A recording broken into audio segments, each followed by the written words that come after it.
Bonjour à tout le monde. Je m'appelle Azaf et j'aimerais que tu puisses te présenter à ton frère, dis-lui bonjour, tu lui dises ton prénom. Peut-être que tu lui as déjà dit un jour, mais le frère a oublié et il a honte de redemander quel est ton prénom. C'est lui qui donne le soleil et la pluie pour les méchants et pour les justes. Alléluia. Dieu est bon, il est fidèle. Même la méchanceté, Dieu ne les châtie pas comme ça. Il donne quand même les temps. Alléluia. Dieu est très patient. Et comme nous avons Dieu en nous, nous devons aussi être patients envers les autres. Leur donner le temps. Alléluia. Parce qu'on ne peut pas ravir ce que Dieu leur a donné. Le temps que Dieu leur donne, nous devons encore leur donner ces temps-là. Parce que Dieu nous donne aussi le temps. Alléluia. Nous marchons toujours avec le Seigneur. Nous avons déjà commencé à marcher avec lui. Le jour de ta conversion, tu as commencé à marcher avec le Seigneur. Et tu marchais l'année dernière avec lui. Et cette année, nous sommes venus. Dieu nous a permis de nous rappeler de ces choses, de prendre conscience que nous marchons avec lui. Alléluia. La marche avec Dieu. Dieu est fidèle. Il pouvait lui-même se suffire. Il se suffit à lui-même déjà. Il pouvait ne pas avoir besoin de quelqu'un, des hommes, pour occuper la terre. Alléluia. Mais dans sa divinité et dans sa sagesse, il a créé l'homme. Il a créé l'univers. Et il ne s'est pas arrêté là. Parmi les humains, il s'est choisi des hommes qui doivent marcher avec lui. Il a donc fait un choix. C'est pour cela que nous aussi, comme nous sortons de notre Dieu, dans notre vie, nous avons des choix à faire. Est-ce que quelqu'un a déjà fait un choix dans sa vie? Alléluia. Les choix, ce n'est pas par rapport seulement au mariage. Les choix de la profession, de la formation, les choix du voyage. Là, c'est l'été. Il y en a qui ont déjà acheté leur billet. Ils ne partiront pas en Italie, mais ils iront peut-être au Congo, originaire de la Côte d'Ivoire, mais il n'ira pas en Côte d'Ivoire, il ira plutôt à Nice. Voyez, nous faisons les choix. Et Dieu, dans son amour, a aussi le choix. Et qui peut s'opposer au choix de Dieu? Personne. Alléluia. Parce qu'il a créé les cieux et la terre par sa parole. Il a dit que la lumière soit et la lumière fut. Donc quand Dieu t'appelle, tu ne peux pas résister. Tu ne peux pas t'opposer. Alléluia. Et tu ne peux pas confondre la voix de Dieu et la voix d'un homme. Parce que si nous arrivons à discerner, à comprendre que là c'est ma femme qui m'appelle, mais là c'est la voix de ma fille, même si la fille a atteint un certain âge, elle ressemble à sa mère, mais quand ta femme t'appelle, tu comprends que ça c'est ma femme, ça c'est ma fille. Alléluia. Et si on ne peut pas confondre les hommes, on ne peut pas confondre aussi l'appel de Dieu. Et donc, dans cette marche-là, tout au début, Dieu appelle. Il veut que les gens marchent avec lui. Il choisit les hommes. Et le titre de ce message, c'est une question. Pourquoi Dieu m'a choisi? Alléluia. Pourquoi il m'a choisi de marcher avec lui? J'ai tiré ces sujets dans le livre de Jean, chapitre 15, versets 16 à 17. Jean, chapitre 15, versets 16 à 17.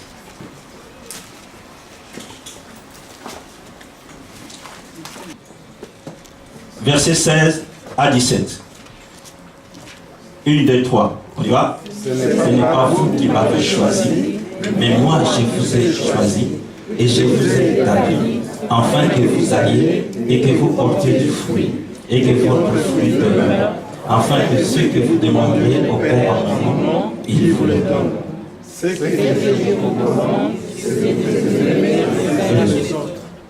Amen. Est-ce que quelqu'un a compris ce passage-là? On va s'asseoir. Jésus était avec ses disciples. Il était avec ses disciples. Il s'approchait de la fin. Mais il voulait les rassurer aussi. Après avoir parlé du cep et de ces étapes, donc la vigne et ses branches, il arrive à ces passages-là. Il leur rappelle que venir au Seigneur, c'est une grâce. Alléluia. On ne vient pas comme ça parce qu'on s'est décidé. On ne sert pas Dieu parce qu'on est très bon, on a un bon cœur. Que depuis son enfance, on a toujours été bon. Alléluia. Non, non. C'est une grâce. Alléluia. Choisir, c'est préférer, c'est élire, c'est adopter.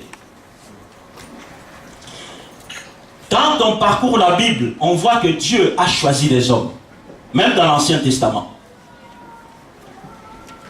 C'est lui qui avait choisi d'envoyer Adam plutôt qu'une autre personne. Et à côté d'Adam, il a mis Ève.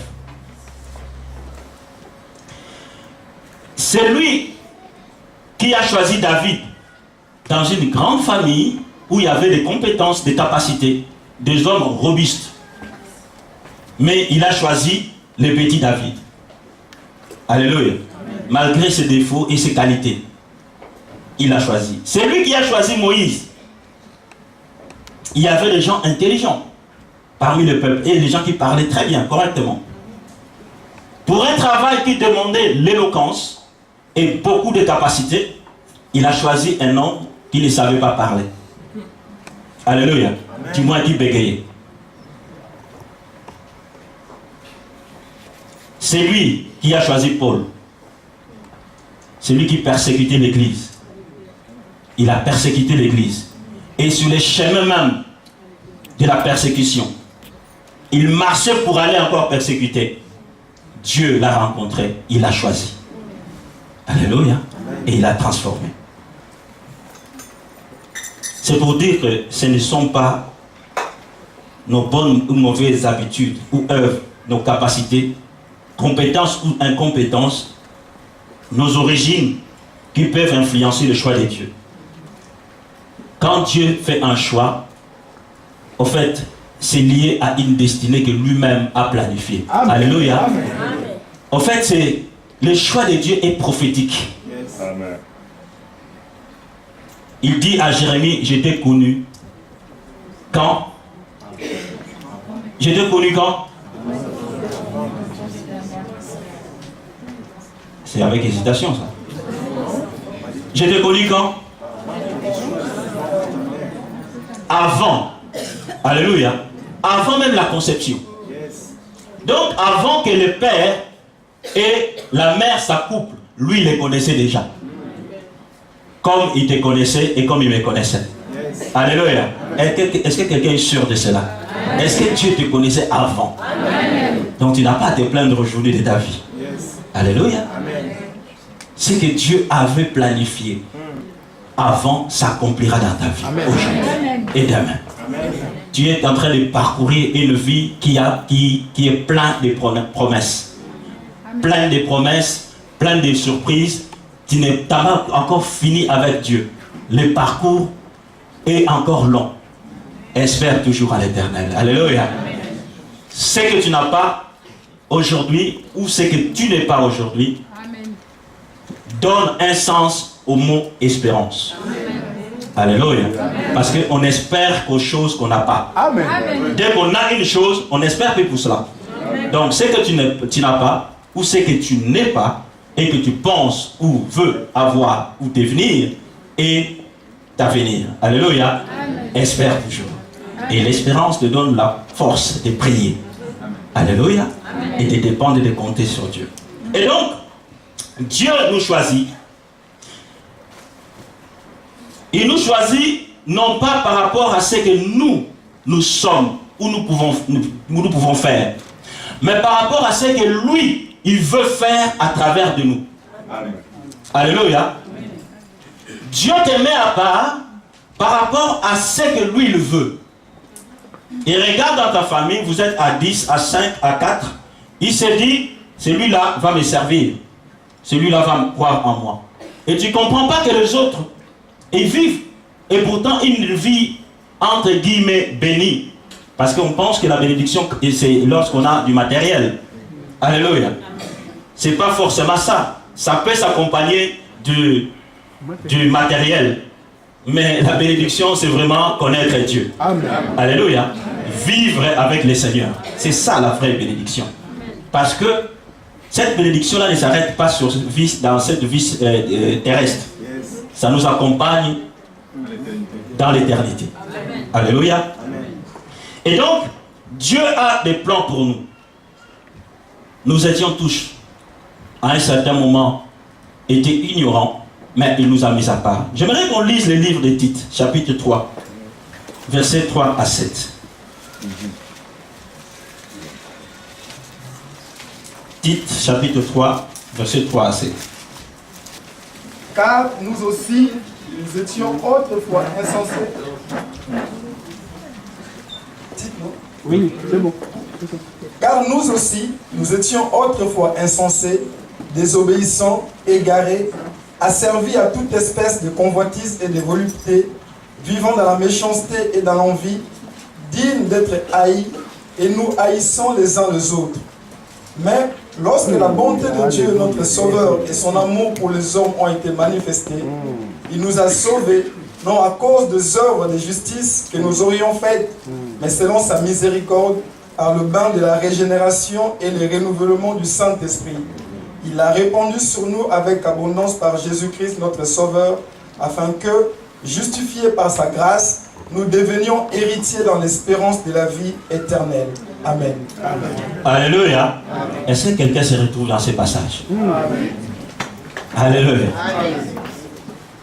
C'est pour cela que quand tu lis ces genres de textes, tu es rempli d'humilité. Tu ne peux pas t'enorgueillir. Alléluia. Parce qu'il n'y a pas de mérite. Celui qui ne connaît pas le Seigneur aujourd'hui, laisse-moi te dire ceci. Toi, tu ne le connais pas, tu te considères comme méchant, tu ignores encore la grâce de Dieu. Regarde ce que Dieu dit. Car nous aussi, nous étions autrefois insensés. Moi aussi, j'étais autrefois insensé. Alléluia. Comme tu l'es aujourd'hui. Je ne t'insulte pas, mais par rapport à la parole de Dieu. Alléluia. Désobéissant, égaré, asservi à toute espèce de convoitise et de volupté, vivant dans la méchanceté, dans l'envie, digne d'être haï, et nous haïssons les uns et les autres, digne d'être haï. Alléluia. Amen. Tu es dans la culpabilité, tout le monde te rejette, tu penses que personne ne t'aime, personne ne t'apprécie. Nous étions aussi, nous méritions d'être haïs, et surtout haïs de Dieu. Mais lorsque la bonté de Dieu, notre Sauveur et son amour pour les hommes ont été manifestés, il nous a sauvés. Non à cause des œuvres de justice que nous aurions faites, mais selon sa miséricorde, par le bain de la régénération et le renouvellement du Saint-Esprit. Quand Dieu nous sauve, il nous renouvelle en nous, il nous renouvelle et nous donne le Saint-Esprit. Alléluia. Amen. Et c'est cela qui nous permet à marcher avec lui. Donc Dieu nous a choisis tels que nous étions. Et Dieu te choisit aujourd'hui tel que tu es. Il dit que ce n'est pas vous qui m'avez choisi. Je vous ai choisi tel que vous êtes, par mon amour, et je vous ai établi. Établir quelqu'un, c'est l'élever. C'est ordonner, c'est introniser. C'est couronner cette personne, c'est sacrer la personne, consacrer la personne. Alléluia. Donc Dieu Christ n'a pas seulement appelé, mais il a aussi établi. Alléluia. C'est pour ça qu'on ne se bat pas pour les titres ni les postes. Alléluia. Parce que si Dieu t'a appelé, sache qu'il t'a déjà établi. Alléluia. Sauf les personnes qui ne savent pas dans quel domaine, pourquoi et quand Dieu les a établis. Mais quand tu sais que Dieu t'a établi, tu te contentes de cette parcelle d'autorité que Dieu t'a donnée. Alléluia. Amen. Sans envier les autres. Sans envier la grâce que Dieu a donnée aux autres. Alléluia. Amen. Je me contente de ce que Dieu me donne. Il nous a appelés à une vie de contentement. Alléluia. Et non de la convoitise ou courir derrière les bénédictions, les ministères, les grâces. Non. Alléluia. Il nous a établis, il nous a intronisés. Mais Dieu a choisi, il nous a établis. Il nous a établis comme qui? Au-delà du fait que nous sommes enfants de Dieu. Alléluia. Parce que la parole nous dit, à tous ceux qui l'ont reçu, il a donné le pouvoir de devenir enfants de Dieu. C'est déjà le premier niveau. Maintenant, en nous appelant comme ses enfants, il donne à chacun aussi un domaine d'autorité. Une destinée, une spécialisation, une spécialité dans chaque individu. Et en parcourant le Nouveau Testament, j'ai relevé plusieurs domaines dans lesquels Dieu nous a établis. Mais on ne va pas partager sur tout cela, parce que ça va prendre beaucoup de temps. Alléluia. Simplement, quand on entend le mot établi, intronisé, élevé, tout de suite, notre sensibilité, surtout actuelle dans notre monde actuel, va vers le ministère de la parole. Alléluia. C'est vrai. Dieu a établi les hommes. Dans le livre d'Éphésiens, chapitre 10, non, 4, pardon, versets 10 à 15.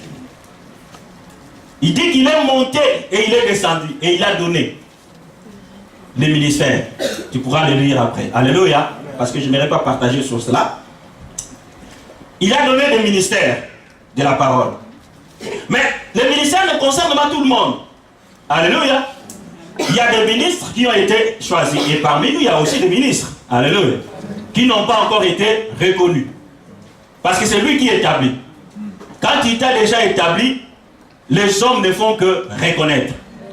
Par les œuvres, par le fruit que tu produis. Amen. Alléluia.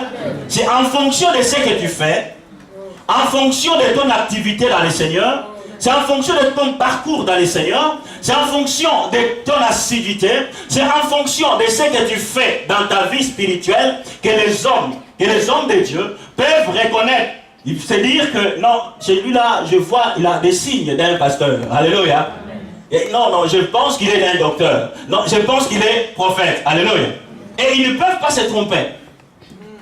Parce que Dieu les a établis pour cela. Alléluia. Mais ce que j'aimerais dire à tout le monde, c'est que Dieu t'a choisi, il t'a établi. J'aimerais prendre juste deux choses. Parce que dans ces deux établissements, la suite donne les rôles ou le travail que tu dois faire, étant quelqu'un qui est établi par Dieu. Alléluia. Prenons le livre de Pierre, chapitre 2, verset 9. 1 Pierre.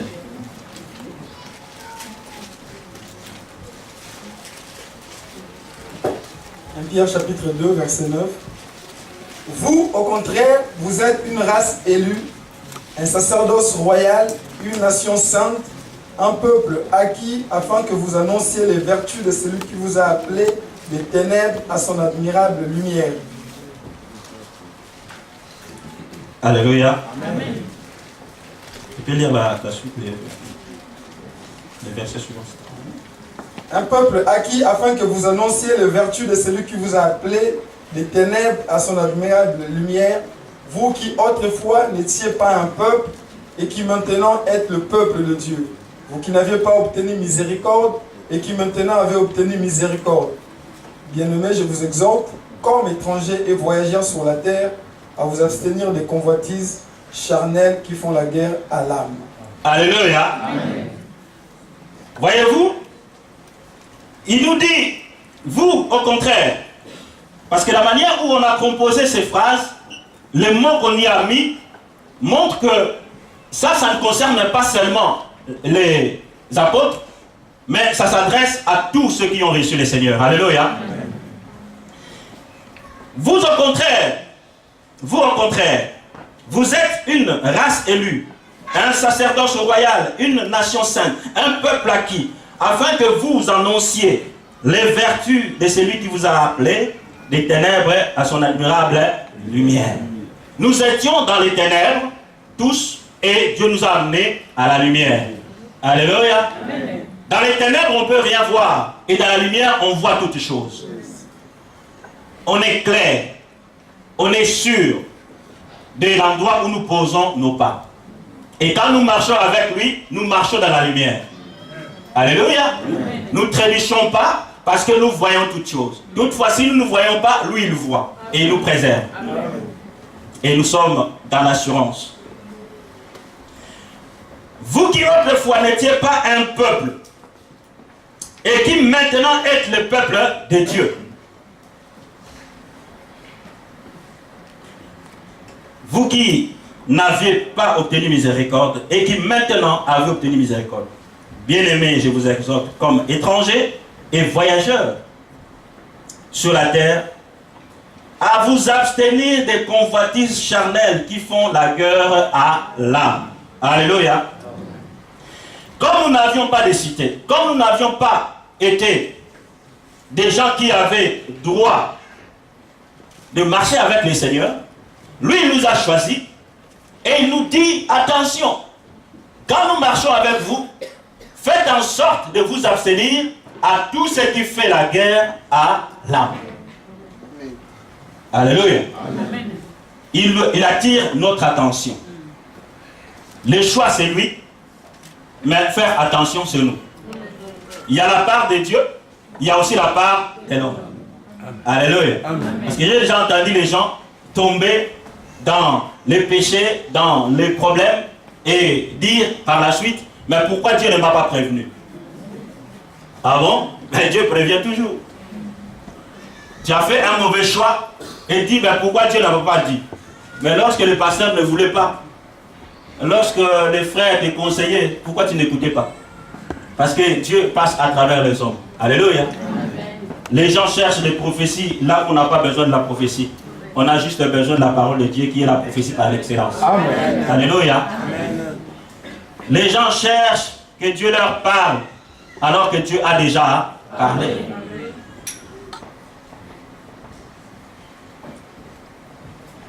Dans ce passage, nous voyons que Dieu nous a établis comme race élue, un sacerdoce royal, une nation sainte, un peuple acquis. Mais je ne vais pas développer non plus les autres sujets. Mais je vais prendre juste les sacerdoces. Alléluia. Amen. Ces mots nous envoient au terme sacrificateur, c'est-à-dire quelqu'un qui a fonction d'intermédiaire, qui assure la fonction d'intermédiaire entre Dieu et les hommes. Et dans le livre d'Apocalypse chapitre 1 verset 6, il est écrit qu'il a fait de nous un royaume de sacrificateurs. Dans d'autres versions, c'est marqué des rois et des sacrificateurs. Et avant la loi, cette fonction-là existait. Mais c'était réservé à une famille. Alléluia. À un nombre déterminé, à une lignée déterminée. Ce n'était pas réservé à tout le monde. Mais aujourd'hui, par la grâce de Dieu, à cause de sa mort à la croix, à cause de l'œuvre, à cause du sacrifice, lui souverain sacrificateur, il nous a donné à tous d'être sacrificateurs. Alléluia. Donc il nous a établis comme sacrificateurs. pour que nous puissions sacrifier auprès de Dieu ce dont il a besoin. Et nous avons vu cela lorsqu'on nous a parlé du culte. Que ce que nous devions sacrifier, si vous vous en rappelez, nous devons sacrifier d'abord notre corps, selon Romains chapitre 12, verset 1. La louange de nos lèvres que nous venons de faire là. Alléluia. Nous venons de louer Dieu, n'est-ce pas? Nous venons d'adorer Dieu. Des fois, quand on loue Dieu, on adore Dieu. Surtout quand on loue, les gens se trompent. Des fois, on a tendance à satisfaire peut-être le corps, à chercher à vivre une certaine joie. Hein? Parce que nous nous référons lorsque nous étions dans le monde. Alléluia. Mais louer Dieu, c'est un moment de sacrifice. Amen. Alléluia. Amen. Tu es en train de brûler un parfum vers l'éternel. Alléluia. Amen. Tu es en train de donner à Dieu la gloire. Tu es en train d'offrir à Dieu des sacrifices, les fruits de tes lèvres. Yes. Alléluia. C'est un moment qui est spirituel. Alléluia. Amen. Beaucoup de gens considèrent que le moment de louange, c'est le moment de la distraction.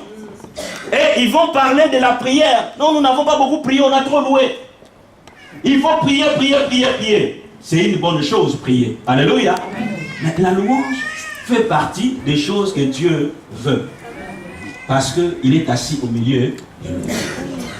Et il dit, le peuple que je me suis acquis, je me suis choisi, publiera les louanges. Alléluia. Dieu a besoin de cela. Voilà pourquoi quand tu loues Dieu, c'est vrai que la chair bouge, tu es dans la joie, mais ne te déconnecte pas. Alléluia. Pendant que tu loues, réalise que tu es en train de dire des choses à Dieu. Tu es en train d'offrir des sacrifices à l'éternel Dieu vivant. Alléluia. Vous savez, des fois c'est difficile d'expliquer certaines choses parce que nous n'étions pas là lorsque Israël sacrifiait les animaux à Dieu.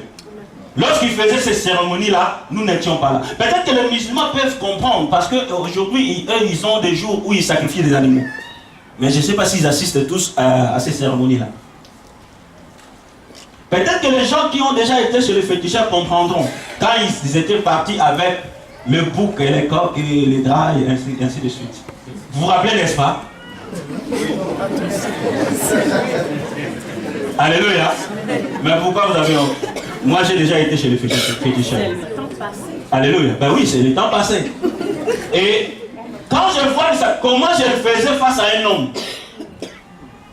je me dis, et la valeur que j'ai donnée à ces choses-là, la croyance que j'avais. Attends, je vais chez quelqu'un, il me dit, prends seulement cette feuille-là. Tu mets dans ta bouche, quand tu vas commencer à parler, tu diras tout ce que tu diras. Ils vont te croire. Alléluia. Et toi aussi, tu mets la... Je mets. Alléluia. Et j'avais un ami de classe.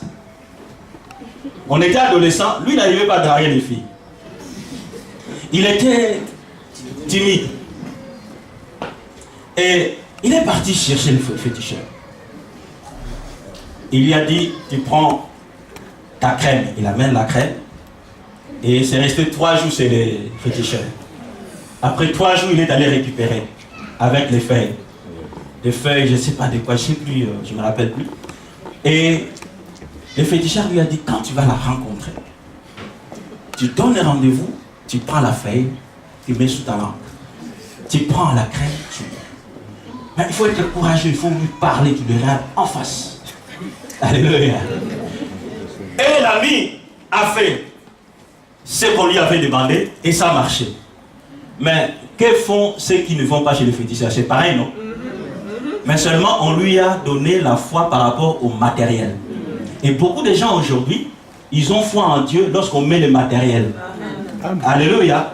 Quand tu imposes juste une main, mais il faut un peu d'huile. C'est bien l'huile, c'est recommandé, c'est biblique. Alléluia. Mais ça ne marche pas toujours comme ça. Amen. Alléluia. Amen. Des fois, juste la parole. Amen. Alléluia. Amen. Des fois, je fais, quelqu'un vient me dire, non frère, je veux que tu pries pour moi dans tel domaine, tel domaine. Je dis, tu as déjà réussi. pour moi c'est fini. C'est réglé. Alléluia. Et ça marche. Mais la personne pense que tu as négligé ton sujet. Parce qu'il veut une action. Il veut une main. Et c'est pour ça que quand ces gens, beaucoup de gens ont compris cela, ils sont passés des mains aux pieds. Parce que tellement que tu crois à ces choses-là, alors il faut qu'il donne un peu plus. Tout le monde impose les mains, alors il faut faire exception. Maintenant, quand vous. Et ça démarre dans ton cœur. Alléluia. Non, Dieu n'agit pas de la même manière tout le temps. Dieu est capable de faire les choses comme il le veut, juste par une parole, juste par une pensée. Dieu exauce la prière. Alléluia. Même quand tu n'as pas élevé encore ta voix, la Bible dit, quand tu n'as pas encore parlé, Dieu sait ce dont tu as besoin. Alléluia. Et il est capable de répondre même sans prière. Je vous dis ce qui est écrit et je vous dis ce que j'ai vu. Et ce que beaucoup d'hommes de Dieu ont vécu. Alléluia. Est-ce qu'on peut acclamer notre Dieu?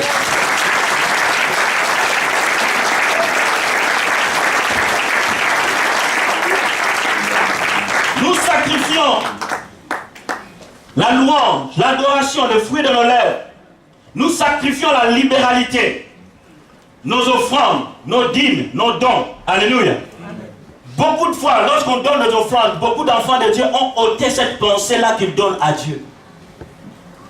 Ils ont enlevé cela de leur tête. Ils viennent donner à l'église locale. Note pas cela dans ta tête, que lorsque tu donnes dans cette salle, tu donnes à Dieu. Amen. Alléluia. Amen. Tu sacrifies à Dieu. C'est un sacrifice. Alléluia. Amen.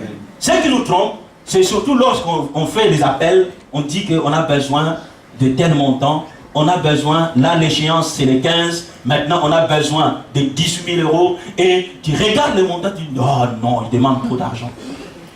Mais non, toi on ne te demande pas de donner tout, de donner ce que toi tu as, ce que tu es capable de donner. Amen. Alléluia. Amen. Et pour qu'on accomplisse cela. Et mais quand tu les donnes à l'église, considère que c'est un sacrifice que tu as donné. Amen. Et quand les gens ne considèrent pas qu'ils donnent le sacrifice, qu'est-ce qu'ils se disent? Moi je ne donnerai plus mon offrande, je ne donnerai plus rien. Est-ce que parce que tu penses que tu le donnes à quelqu'un? Alléluia. Parce que la notion de Dieu est partie. Je viens donner. Frère, même quand tu donnes à un frère quelque chose, considère que tu donnes cela à Dieu. Amen. Alléluia. Amen. Est-ce que vous savez ça? Quand tu reçois quelqu'un même chez toi, un frère, reçois-le en qualité de frère. Amen. S'il est pasteur, reçois-le en qualité de pasteur. S'il est ministre ou responsable, reçois-le. Ne le reçois pas comme une connaissance simple. Parce que quand tu reçois quelqu'un en qualité du niveau où Dieu l'a élevé, Dieu te donne la récompense par rapport à l'appel que Dieu a donné à cette personne-là. Alléluia. Même un verre d'eau peut t'apporter beaucoup dans ta vie. Mais on a perdu cette notion-là. On pense toujours que bon, ok, je reçois le frère Alain. Au lieu même de penser que non, ben c'est frère, c'est un homme de Dieu, Dieu l'a choisi, en tout cas il prêche, Dieu, je bénéficie de la grâce de Dieu à travers lui, en tout cas je dois sacrifier quelque chose, tu te dis, tu attends le frère Alain, je sais qu'il travaille bien, il a un peu d'argent, moi j'attends qu'il me donne. Alléluia. La notion de la divinité, la notion de ce que Dieu a prévu n'a plus sa place. On regarde maintenant, lui il travaille, il a beaucoup d'argent, il gagne mieux que moi. Non, non, non, dans la divinité, dans la spiritualité, il n'y a pas cette notion-là. Regarde ce que Dieu a fait de cet homme-là. Si Dieu te touche, tu fais quelque chose et Dieu te bénira. Alléluia. C'est des sacrifices que nous donnons. Et nous donnons l'intercession. Lorsque nous venons ici le vendredi, lorsque nous venons avant le culte, nous sacrifions auprès de Dieu. Alléluia. Amen. Nous sommes un royaume de sacrificateurs. 1 Corinthiens chapitre 15, verset 17 à 20. Quelqu'un a trouvé? Oui. On est parti. On va lire. 1, 2, 3. Les choses anciennes sont passées, voici toutes choses sont devenues nouvelles. Et tout cela vient de Dieu qui nous a réconciliés avec lui par Christ. Il nous a donné le ministère de la réconciliation. Car Dieu, dans l'Église, réconciliant le monde avec lui-même, en émettant son corps de la naissance, et il a mis en sa parole la réconciliation. Nous faisons donc nos fonctions d'ambassadeurs pour Christ. Quand Dieu nous est par nous, nous nous en souvenons au nom de Christ. Soyez réconciliés avec Dieu. Est-ce que quelqu'un est en Christ à cet endroit? Amen. Quelqu'un est en Christ? Amen. Alléluia. Donc tu crois que tu es une nouvelle créature. Amen. Tu n'es plus le même. Hein, celui qui volait, celui qui était affiché partout dans le magasin. Dès que tu as ta photo était affichée. Hein, tu n'es plus celui qui faisait des chèques. N'est-ce pas? Tu n'es plus celui qui a avorté plusieurs fois. Non, non, c'est pas toi. Alléluia. Tu es une nouvelle créature. Que le diable ne vienne plus te condamner. Alléluia. Christ est parti à la croix à cause de tes péchés. Et aujourd'hui, si encore, tu es encore dans les péchés, je te dis que Christ est parti à la croix à cause de toi. Amen. Alléluia. J'ai discuté avec quelqu'un dans mon travail. Elle m'a posé une question, c'est une dame. Elle m'a dit, tu crois vraiment que quand tu as fait beaucoup de mal, beaucoup de choses qui ne glorifient pas Dieu, est-ce que Dieu te pardonne comme ça? Moi je dis oui. Il me dit, tu ne vois pas que c'est trop facile? Alléluia. Je lui dis, au fait, c'est vrai, on pense que c'est trop facile parce qu'on ne considère pas l'œuvre de Jésus-Christ. Amen. Alléluia. En fait, c'est que tu devais souffrir. La condamnation que tu devais avoir à cause de ce que tu avais fait, Christ l'a porté à la croix. Donc, la gravité des choses que tu avais faites ne compte plus face à Dieu. Dieu regarde ce que Dieu avait souffert à la croix et il te pardonne directement. Alléluia. Des fois, on regarde la gravité de la chose. Ah! Il en est vraiment mort. J'ai fait, oui. Mais à cause de ça, la souffrance de Jésus a effacé tout ça. Amen. Alléluia. Amen. La souffrance de Jésus a effacé. Il dit ici, soyez réconciliés. Donc, quand il s'adresse aux gens de se réconcilier, il ne s'adresse pas aux personnes déjà qui ont reçu le Seigneur, n'est-ce pas? Parce que nous qui avons reçu le Seigneur, nous avons déjà été réconciliés avec Dieu. Il s'adresse aux personnes qui ne connaissent pas, qui ne sont pas encore réconciliées avec Dieu. Et il veut qu'ils se réconcilient avec Dieu. Et comment ils doivent se réconcilier avec Dieu? Il faut qu'il y ait des ambassadeurs. Nous faisons fonction d'ambassadeurs. Quel est le rôle de l'ambassadeur? L'ambassadeur représente son pays dans un pays étranger. Il y a quelqu'un qui avait dit, il y a une phrase que j'avais lue quelque part, il dit que l'ambassadeur c'est un espion avoué. Alléluia. Vous savez, les espions se cachent, non? Mais un ambassadeur, c'est déjà un espion, mais connu. Parce que l'ambassadeur dans ton pays ne travaillera jamais contre son pays d'origine. Alléluia. Et voilà, toi, tu es un espion connu, dévoilé sur terre. Voilà pourquoi le diable ne veut pas de toi. Voilà pourquoi le monde te combat. Alléluia. Parce que tu es dévoilé, tu ne feras jamais quelque chose qui doit déshonorer ton royaume, le royaume de Dieu. Alors, si un ambassadeur fait des choses qui déshonorent son royaume, ce n'est plus un ambassadeur. On doit le rappeler. Voilà pourquoi beaucoup de gens meurent avant le temps. Parce que celui qui les a envoyés sur terre les rappelle rapidement. Est-ce que vous comprenez quelque chose? Tu peux mourir parce que tu n'accomplis pas la volonté du royaume. Est-ce que vous comprenez cela? Dieu veut te préserver. Il te dit non, non, non. Je ne veux pas le perdre. Comme il s'est réconcilié avec moi, il a demandé pardon, mais je trouve qu'il va persévérer dans son mal, mieux vaut le rappeler. J'ai déjà vu des gens comme ça. Alléluia. Et nous représentons le royaume et nous donnons des visas. Parce que l'unique chose, beaucoup de gens, parmi nous, on est la majorité d'immigrés, et nous savons que l'ambassadeur délivre les... Il délivre les... Ça, c'est le rôle principal que beaucoup d'immigrés savent. Et nous, en tant qu'ambassadeurs, nous délivrons les visas. Alléluia. Amen. Et donc, à ces deux niveaux, sacerdoce et ambassadeur, nous voyons que dans ce passage, on nous parle de quelque chose de très très très important. Au début déjà il dit, ce n'est pas vous qui m'avez choisi, mais moi je vous ai choisi et je vous ai établi. Établi comme ambassadeur, établi comme sacrificateur. Pourquoi? Afin de vous allier. Alléluia. Voyez pourquoi Dieu t'a choisi. Il t'a choisi à ce niveau-là, au titre que tu occupes aujourd'hui, pour que tu ailles et que tu portes quoi? Le fruit. Et surtout, il faut que ce fruit demeure. Alléluia. Amen. Est-ce que quelqu'un me comprend? Amen.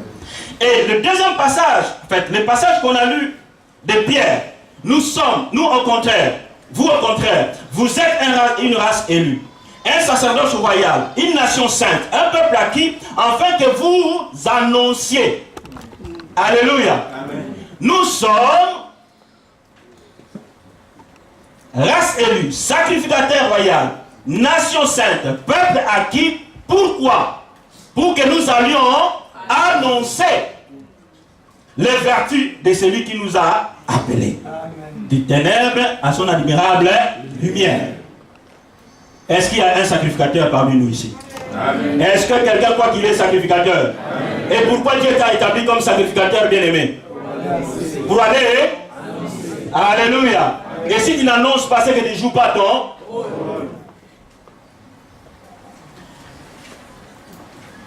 2 Corinthiens 5, 17 à 20. Mais nous prenons les versets, je pense, 18.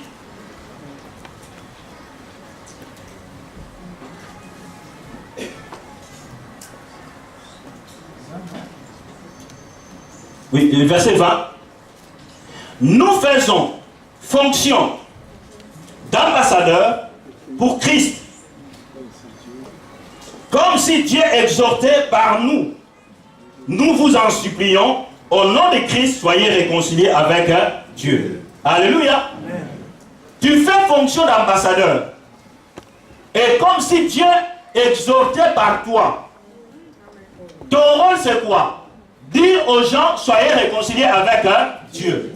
Alléluia. Amen. Voilà le rôle que Dieu t'a donné comme ambassadeur. Tu dois voir, rencontrer les personnes qui ne connaissent pas Dieu, les personnes qui sont éloignées de Dieu, les personnes qui n'ont jamais connu Dieu, leur dire qu'ils soient réconciliés avec Dieu. Recevez Jésus-Christ parce que c'est lui qui est le lien entre vous et Dieu. Il n'y a pas d'autre nom qui nous a été donné par lequel nous devons invoquer le Père que le nom de Jésus. Et quand vous recevez Jésus, vous recevez au fait la réconciliation avec Dieu. Vous devenez enfant de Dieu. Alléluia. Est-ce qu'il y a un ambassadeur à cet endroit? Quelqu'un croit qu'il est ambassadeur? Amen. Quel est ton rôle? C'est réconcilier le monde avec Dieu. Comment tu vas le faire? Comment le faire? En annonçant. Et donc nous marchons avec Dieu. Pendant notre marche avec Dieu, nous annonçons la bonne nouvelle. Alléluia. Nous réconcilions. Au fait que Dieu veut marcher, mais il ne veut pas marcher avec les gens qui limitent le nombre de personnes qui doivent entrer. Il veut marcher avec les gens qui ont une vision élargie. Ou les gens qui parlent, les gens qui expriment la volonté de Dieu, les gens qui démontrent que Dieu existe, les gens qui démontrent que Christ est venu sauver l'humanité. Alléluia. Amen. Et ces gens-là, c'est qui? C'est toi et moi. Amen. Et dans la marche avec Dieu, si tu n'as pas compris ces choses, si tu n'as pas compris ton rôle, tu ne diras jamais à personne que Jésus t'aime.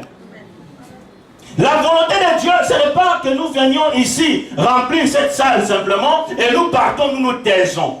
Non. La volonté de Dieu, c'est que lorsque nous recevons la parole, la Bible dit, nous devons avoir les ailes de l'évangile. Alléluia. C'est une arme spirituelle, n'est-ce pas? Les ailes que donne l'évangile. Je ne sais pas si l'évangile donne toujours des ailes. Oui. Alléluia. Amen. Vous savez comment ça se manifeste? Hein? Le courage. Tu as envie de parler de ce que tu as médité. Alléluia. Quand tu médites quelque chose, tu as envie de le partager. Demandez au prédicateur. Quand tu te dis, le jour où je vais prendre la parole, je vais prêcher ça. Alléluia. Mais lui, il prêche. Mais toi, tu ne peux pas passer ici parce que tu n'es pas encore reconnu. Qu'est-ce que tu vas faire? Tu vas le partager à un frère. Amen. Tu vas le partager à une sœur. C'est ça les ailes de l'évangile. Et tu dois avoir le courage d'appeler juste pour partager. Amen. Non pas pour parler d'autre chose. Bien aimé, tu es disponible, je ne te dérange pas, non. En tout cas, j'ai médité aujourd'hui, je voulais partager avec toi. Alléluia. Nous avons été appelés pour annoncer, pour que vous alliez. Et l'ordre a été donné dans le livre de Matthieu. Vous vous rappelez? Allez, faites de toutes les nations mes disciples, me baptisant au nom du Père, du Fils et du Saint-Esprit. Et voici, je suis avec vous tous les jours. En fait, quand tu vas, quand tu marches, tu n'es pas seul. Dieu est avec toi. Ne regarde pas la pauvreté de tes paroles. Regarde la grandeur de Dieu, la dimension de Dieu. Alléluia. Ne te vois pas comme un homme limité. Moïse disait que je ne pouvais pas parler. D'ailleurs, beaucoup de gens qui ont été appelés dans la Bible, surtout dans l'Ancien Testament, ils se sous-estimaient. Alléluia.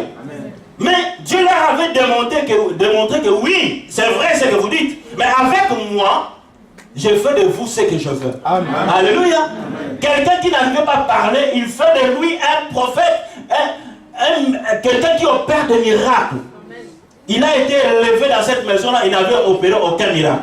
Mais quand Dieu l'a pris par la main, et il revient dans la même maison, il opère des miracles. Amen. Alléluia.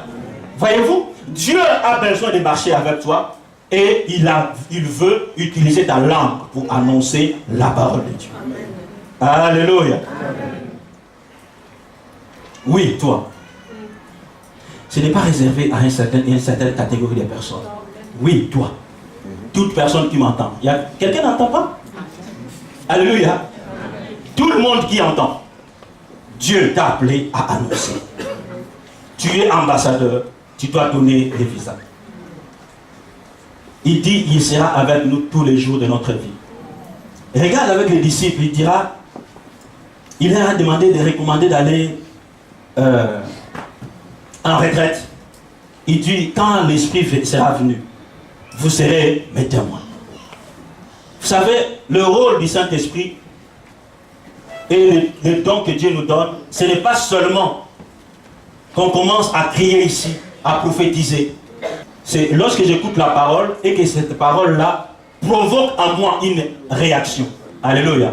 C'est-à-dire le fruit de la parole. J'écoute la parole et la parole crée en moi la foi.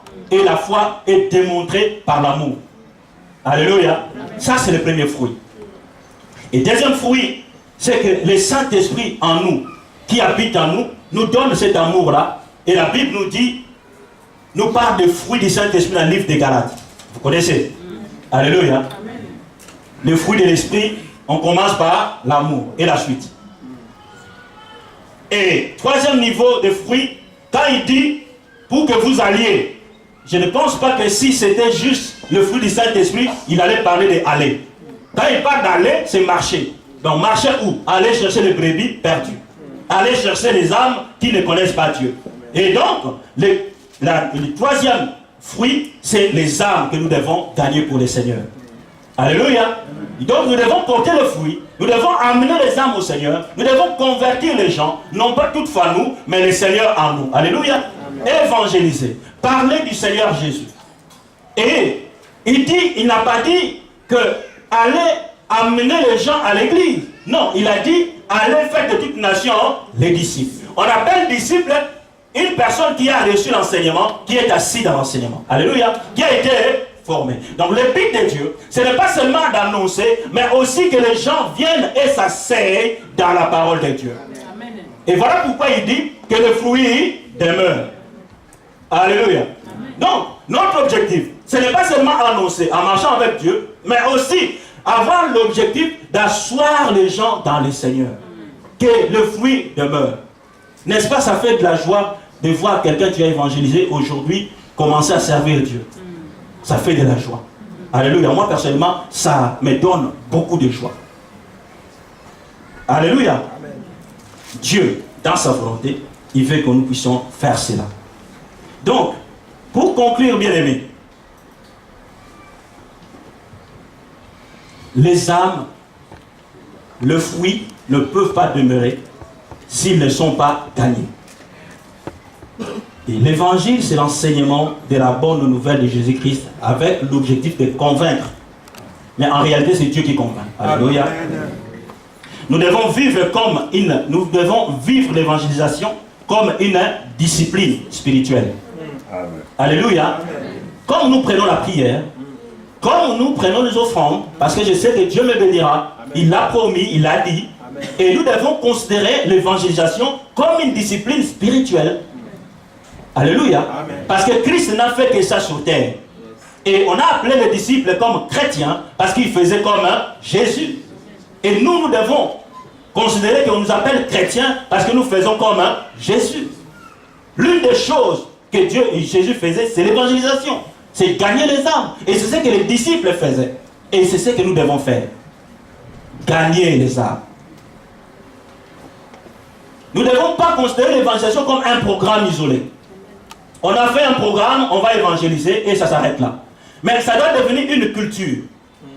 Alléluia. Amen. Quand je dis culture, cela veut dire quoi? Cela veut dire que ça ne doit pas venir forcément de la direction de l'église qu'on va évangéliser. Nous devons, chacun de nous, partout où tu te retrouves, être capable d'appeler quelqu'un et de l'amener au Seigneur. Amen. Alléluia. Amen. Que tu te retrouves au travail, à l'école. J'ai lu des livres des hommes de Dieu qui, ils étaient à l'école. Ils priaient pour la conversion des collègues. Et ils ont vu cela. J'ai lu un livre, je pense que c'est le frère Bransac qui m'avait donné, de Watchmani. Il a prié pour la conversion de ses collègues de classe. Et il a vu cela. Les gens se sont convertis dans sa classe. Alléluia. Est-ce que tu veux prier pour la conversion de tes collègues au travail? Alléluia. Voilà ce que à quoi Dieu nous appelle. Et si nous rendons disponibles et que l'évangélisation devient une culture, nous n'allons pas attendre l'ordre de quelqu'un. Alléluia. Ça sera automatique. Et ainsi, il y aura toujours du monde. Alléluia. Nous sommes dans la ville de Montreuil. Qui habite Montreuil ici? Qui habite Montreuil? Levez-le, s'il vous plaît. Vous voyez, il n'y a même pas 10 personnes qui habitent Montreuil. Mais l'église se trouve où? Dans la Bible, on dit l'église d'Éphèse, l'église de Corinthe, l'église de Pergame. Et ici, c'est l'église de... Et cela suppose que la majorité dans cette assemblée devait être de Montreuil. N'est-ce pas? Mais pourquoi la majorité vient d'ailleurs? C'est parce que cette majorité qui vient d'ailleurs est en mission. Amen. Alléluia. Amen. Dieu nous a envoyés en mission à Montreuil pour que la salle soit remplie par les Montreuilois. Je ne sais pas si c'est ainsi. Vous qui habitez Montreuil, comment on appelle les habitants de Montreuil? C'est Montreuilois. Hein? Ah. Alléluia. Considère que tu es en mission ici. Nous devons gagner Montreuil. Donc, cette salle que nous sommes en train de payer, c'est pour les habitants de Montreuil. Et chacun de nous dans sa ville, un jour, il y aura une église à créer. Il y aura une église à Melun. Il y a une église, je ne sais pas, dans la ville où tu habites où? Au Bourget. Alléluia. Après avoir terminé ta mission, tu rentres dans ton siège. Et nous sommes tous en mission.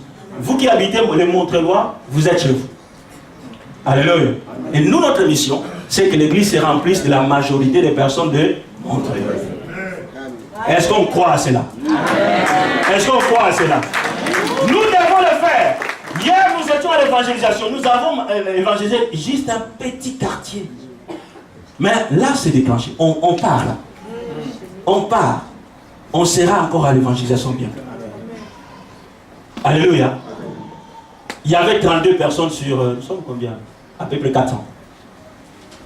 Mais nous aimerions être plus. Quand nous allons terminer Montreuil, on va s'étendre sur d'autres villes. Alléluia. Parce que nous avons compris que Christ nous a appelés pour que nous portions le fruit et que le fruit demeure. Et il y a une promesse. Vous savez qu'il y a des choses que vous n'avez pas parce que vous n'avez jamais évangélisé. Parce que les fruits n'ont jamais demeuré. Parce que la suite dit quoi? Afin que tout ce que vous demanderez, je vais lire ça. C'est verset 15. Jean 15, oui. 17.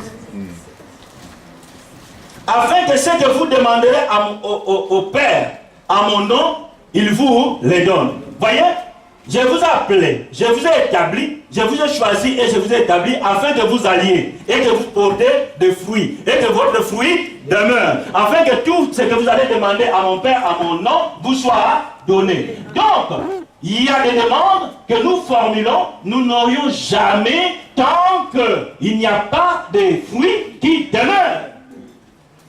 Est-ce que tout le monde comprend comme moi? Amen. C'est écrit, c'est pas moi qui l'ai dit. Alléluia.